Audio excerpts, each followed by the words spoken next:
अस्सलाम वालेकुम। सेहत आम्मा के हवाले से हमारी गुफ्तगू का सिलसिला जारी है। कहते हैं कि सेहत है तो सब कुछ है। हम इस सेहत को कैसे बेहतर बना सकते हैं? वो क्या एहतियाती तदाबीर हैं जिनको अपनाकर हम बीमारियों से बच सकते हैं या इन पर काबू पा सकते हैं? आज हम बात कर रहे हैं बुलंद फिशार खून या हाइपरटेंशन के हवाले से। हमारे साथ मौजूद हैं डॉक्टर मोमिन। अस्सलाम वालेकुम। वालेकुम अस्सलाम। जी डॉक्टर साहब, ये बताइए कि हाई ब्लड प्रेशर या बुलंद फिशार खून है क्या और ये कैसे होता है? बुनियादी तौर पर हमारे जिस्म में 5 से 6 लीटर के करीब खून मौजूद होता है और हमारा जो दिल है उसका एक बुनियादी फंक्शन ये है कि वो उस खून को साफ़ करता है। ये खून पूरे जिस्म में गर्दिश करता है छोटी छोटी नालियों के ज़रिए, और जब इस खून का बहाव दिल की तरफ एक ख़ास हद से तजावुज़ कर जाता है तो उसको हम मेडिकल टर्मिनोलॉजी के अंदर हाइपरटेंशन या हाई ब्लड प्रेशर या बुलंद फिशार खून कहते हैं। ये कैसे होता है और किस एज ग्रुप के लोगों को होता है? ऐसे तमाम अफराद जो मोटापे का शिकार हों, फिर ऐसे तमाम अफराद जिनकी उम्र 45 साल या उससे ज़्यादा है, फिर इसके अलावा अगर आपके खाने में नमक का इस्तेमाल बेइंतहा है, बुनियादी तौर पर नमक से हमें सोडियम मिलता है, ऐसी तमाम खाने पीने वाली चीज़ें जिनमें सोडियम ज़्यादा होता है, ऐसे लोग, फिर कुछ ऐसे लोग जिनको ज़हनी तनाव मुसलसल रहता हो, ऐसे लोग जो जिस्मानी सरगर्मियाँ जिनकी कम हो, ये तमाम लोग इसका ख़तरे से दो चार रहते हैं। एक दफ़ा किसी को blood pressure, high blood pressure की बीमारी हो जाए तो क्या ये रिवर्स भी हो जाता है, ये हट जाता है? जी देखिए, उसके अंदर ये है कि डिपेंड करता है कि ये किस ग्रेड की आपको हाइपरटेंशन है। उसमें फ़र्स्ट लाइन ऑफ ट्रीटमेंट तो हमेशा हमें लाइफस्टाइल यानी रोज़मर्रा के जो हमारे मामूलात हैं उनमें तब्दीली लानी होगी। एक एक्टिव लाइफस्टाइल अपनाना होगा, यानी जिस्मानी सरगर्मियाँ या वर्जिश उनको ज़्यादा करना होगा। फिर इसके अलावा डाइट, जिस किस्म की खुराक हम इस्तेमाल करते हैं उसका बेइंतहा इम्पॉर्टेंट रोल है इसको कंट्रोल करने के अंदर। फिर यह है कि अगर इन तमाम चीज़ों के बावजूद भी आपका ब्लड प्रेशर कंट्रोल ना हो रहा हो तो फिर जाहिर है कि आपके जो मुआलिज हैं वो आपको ऐसी अद्वियात के इस्तेमाल का मशवरा देंगे जो आपके ब्लड प्रेशर को कंट्रोल कर सकते हैं। ब्लड प्रेशर को मेजर करने के लिए हमारे पास एक सिंपल सा इंस्ट्रूमेंट होता है, स्फिग्मोमैनोमीटर, उसके ज़रिए हम इसको मेजर कर सकते हैं। और 120/80 ये हमारा एक नॉर्मल लेवल होता है। अगर हमारा ब्लड प्रेशर इससे नीचे है, इससे कम है, तो इसका मतलब है कि हमारा ब्लड प्रेशर नॉर्मल है। अगर इससे ज़्यादा आता है तो फिर आपको ब्लड प्रेशर की बीमारी है। क्या एक दफ़ा चेक करने से पता चल जाता है? नहीं, उसके अंदर ये है कि आपके रिस्क फैक्टर्स साथ में मौजूद होने चाहिए।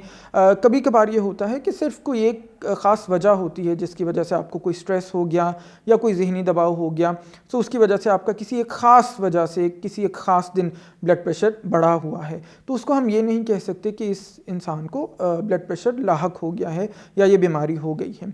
उसके लिए साथ में मुसलसल 2 या 3 मरतबा इसका ज़्यादा आना और साथ में रिस्क फैक्टर्स होना, तब फिर आपको इसको डायग्नोज बाकायदा तौर पर या इसकी तशख़ीस की जा सकती है। क्या आप समझते हैं कि लोग खुद ही अपना ब्लड प्रेशर चेक कर लें या इसके लिए कोई टाइमिंग मुकर्रर होती है? देखिए, उसमें सबसे बेहतर तो ये है कि आप अपने मौलिद से या किसी भी मुस्तनद जो हेल्थ केयर प्रोवाइडर है उससे आप अपना ब्लड प्रेशर चेक करवाएं। ये बताइए कि इसको साइलेंट किलर भी कहा जाता है, तो क्यों? देखिए, बेसिकली इसको खामोश कातिल या साइलेंट किलर इसलिए कहते हैं कि बहुत सारे केसेस में इसकी कोई अलामात ज़ाहिर नहीं होती और लोग ये समझ रहे होते हैं कि उनको ब्लड प्रेशर या बुलंद फिशार खून जैसा कोई मसला नहीं है, जबकि हकीकतन वो इससे दो चार होते हैं। और इस वजह से ये फिर काफ़ी सारे केसेस के अंदर स्ट्रोक की शक्ल में ज़ाहिर होता है या फिर दिल की मुख्तलिफ़ बीमारियाँ इसकी वजह से हो सकती हैं। इसलिए ज़रूरी है, रिकमेंड ये किया जाता है कि आपको साल में कम से कम एक मरतबा अपना ब्लड प्रेशर ज़रूर चेक करवाना चाहिए। हाइपरटेंशन पर काबू पाने के लिए क्या इक़दाम किए जा सकते हैं? देखिए, इस पे काबू पाने के लिए 5-6 बुनियादी इक़दाम हैं जो हर एक को करने चाहिए। सबसे पहले उसमें ये है कि ज़हनी तनाव को कम से कम करने की कोशिश करें। जो लोग तंबाकू नोशी करते हैं उससे परहेज़ करें या एटलीस्ट उसको कम करने की कोशिश करें। फिर मोटापे को दूर करें, अपने वज़न को नॉर्मल रेंज के अंदर रखें, जिस्मानी सरगर्मियाँ या जो वर्जिश हैं उसको अपना बाकायदा मामूल बनाएं।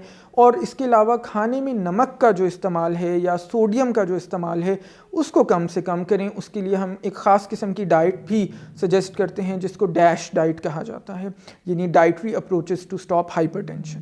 दोस्तों, ये बताइए कि हाई ब्लड प्रेशर के मरीज़ों को नमक इस्तेमाल करना चाहिए? देखिए, आमतौर पर ये बहुत बड़ी गलत फहमी है कि किसी भी मरीज़ को जब पता चलता है या उसके घर वालों को पता चलता है कि हाई ब्लड प्रेशर की बीमारी हो गई है, तो वो उसको बिल्कुल फीका खाना खिलाना शुरू कर देते हैं या नमक को बिल्कुल निकाल देते हैं। इसके अंदर हमें याद ये रखना चाहिए कि ब्लड प्रेशर की डिफरेंट ग्रेड्स हैं और उसी ग्रेड के हिसाब से आपको खाने में से नमक कम करना है। और नमक कम करने का मतलब भी हरगिज़ नहीं है कि आपको कुछ उबाल के पेशेंट को हर वक्त खिलाना है या खाना बहुत बदमज़ा हो। बहुत सारे केसेस में लोगों का खाना ही इस वजह से कम हो जाता है कि हम उनको बहुत फीका और बहुत बदमज़ा खाना खिला रहे होते हैं।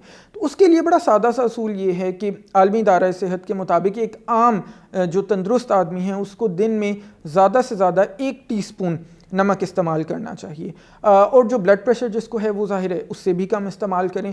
और उसके लिए ये है कि आप नमक का इस्तेमाल खाने के अंदर कम करें, लेकिन बाकी मज़ीद चीज़ें डाल के, जैसे कि दही है, सिरका है, लीमू का इस्तेमाल है, ये तमाम चीज़ें डाल के आप अपने खाने का टेस्ट बहुत बेहतर बना सकते हैं। इसके अलावा ये है कि जब आम तौर पे हम खाना खाते हैं तो हम ऊपर से नमक का छिड़काव अलहदा से कर रहे होते हैं, तो ये जो एडिशनल नमक आप डाल रहे हैं इसको आप कम से कम इस्तेमाल करें।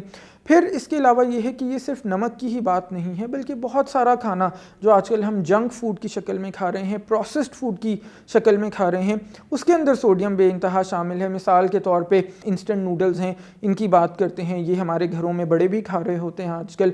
सो उनमें नमक बहुत ज़्यादा, उसके जो टेस्ट मेकर है उसमें सोडियम डला हुआ होता है। फिर जो हम फ्रोज़न मीट आजकल खा रहे हैं उसमें नमक डला हुआ होता है।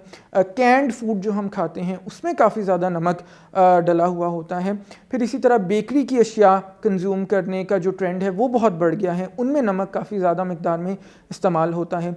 तो नमक को कम करने के साथ साथ इन तमाम अशिया से इज्तनाब करना या इनको कम मिकदार में इस्तेमाल करना भी बहुत ज़्यादा ज़रूरी है। पाकिस्तान में एक मुहतात अंदाजे के मुताबिक 45 साल से ज़ायद उम्र के जो अफराद हैं वो 33% इस बीमारी का शिकार हैं। यानी अगर सादा अल्फाज में हम समझना चाहें तो हर 3 में से एक फ़र्द को जिसकी उम्र 45 साल या उससे ज़ायद है वो हाइपरटेंशन या बुलंद फ़िशार खून से दो चार है। जी डॉक्टर साहब, आपकी मालूमात का बहुत बहुत शुक्रिया।